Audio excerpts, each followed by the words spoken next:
Okay. So when you come to use a micropipette, there are several different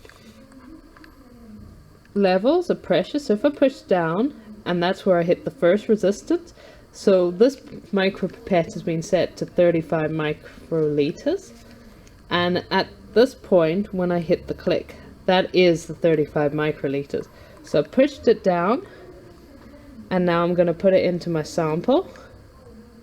It's a good idea to hold your sample, but because I've got the camera, it's not possible. And then just bring it up. Sorry, I actually missed the sample. Put it in further.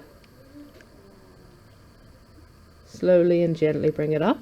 So you can now see that the tip is completely filled with the purple liquid. That has measured out 35 microliters.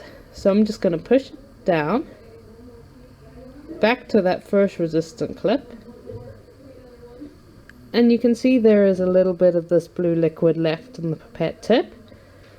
So now my hand's still at where that first click was. If I push it a little bit further, the pipette tip actually goes down from there right to there. So that gives it one final push of air just to make sure the whole sample's out. So that's now the sample finished.